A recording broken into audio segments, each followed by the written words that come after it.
welcome to Shower Apps, and today we're looking at the top 10 most anticipated games of 2016. Number one killer is time. And in no particular order, let's begin. Quantum Break. So for me, Quantum Break is the game I've been waiting and reading on ever since it was announced around 2 years ago.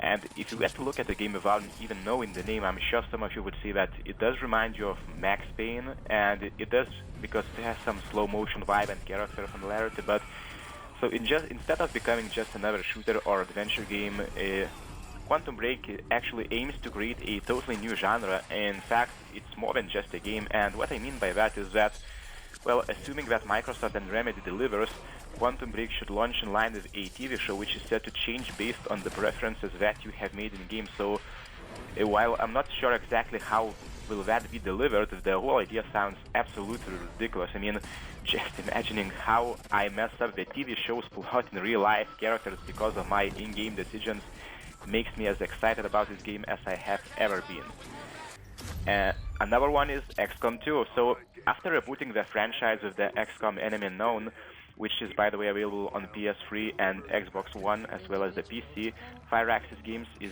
back with the sequel, and unlike a lot of other games that are coming out next year, XCOM is not a shooter, so instead it focuses on a turn-based tactics and a genre that has been forgotten for a long time, but I definitely am glad that it's back.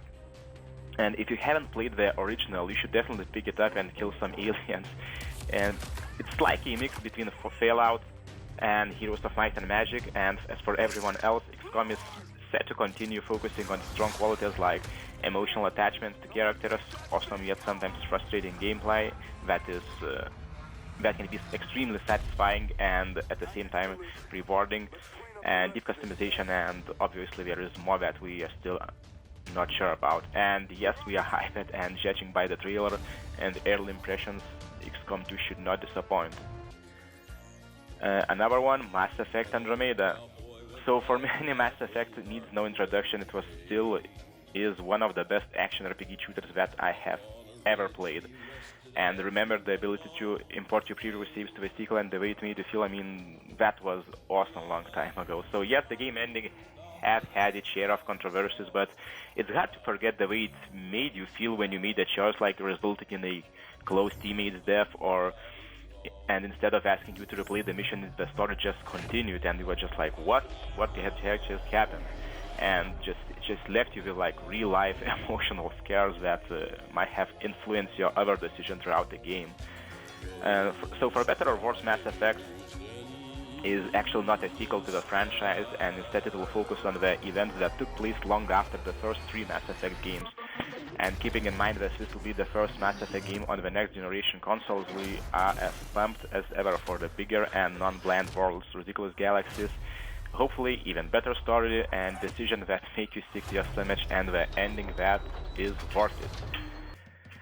Next one is Cuphead. So in the world where we get like yearly Call of Duty releases and one more Mario, another Forza or Final Fantasy, I'm really happy to see a completely new franchise, and as you have my guess, yes, it's an indie game.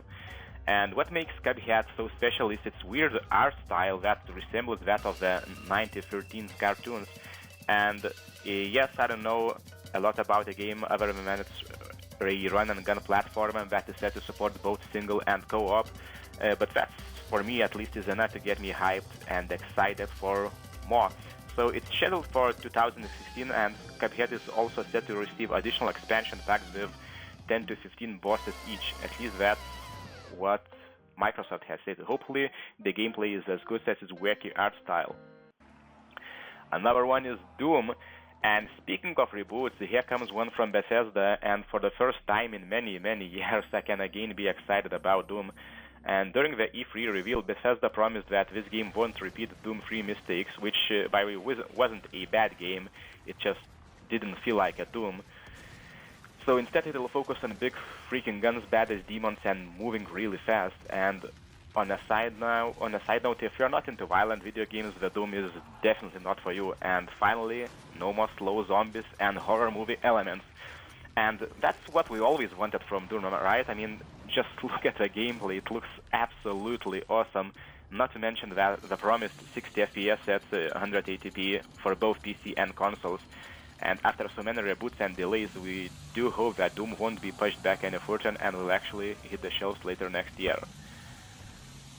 And speaking of waiting, Tom Clancy's The Division. If you want to talk about hyped games, then just add this one to the list. And it was revealed back in 2013, then delayed till 2015, and then again till 2016. And the game focuses on the player's ability to cooperate with other agents and progress throughout the game. And it's definitely one of the more interesting games. It's like a tactical multiplayer / single-player shooter, and just like many other games from Ubisoft, the hype is at really high levels. And that's actually a bad thing. I mean, remembering previous titles like Watch Dogs, which was a hyped letdown, and I'm also reading about not so positive early impressions on Ubisoft's The Division. I'm still remain quite skeptical about its ability to deliver, but the anticipation is still really high. Exclusive for PlayStation 4, obviously, Uncharted 4, developed by legendary Naughty Dog. Uncharted 4 will take place 3 years after the Drake Deception events, and for better or worse, it is said to be the last game in the franchise, at least according to developers. This alone makes it that much more exciting, as it's like indeed the end to the Drake's story. And did we say that this is the first PS4 Uncharted game from Naughty Dog? I personally can't wait to see what kinds of tricks will the Naughty Dog pull up with brand new hardware and just the game ending. Hopefully it won't be as controversial as Mass Effect 3. Now this one was accidentally leaked and then revealed. So while not much is known about the next Far Cry title, the first and the only trailer is quite telling. Yes, it's a shooter, but Ubisoft Montreal has proven that it can indeed execute again and again, especially with the most recent and crazy Far Cry Dragon title, Blue Dragon title, I'm sorry. And as far as Far Cry Primal goes, it will focus on prehistoric era, and instead of killing guys with modern weapons, players will have to fight like all kinds of extinct animals.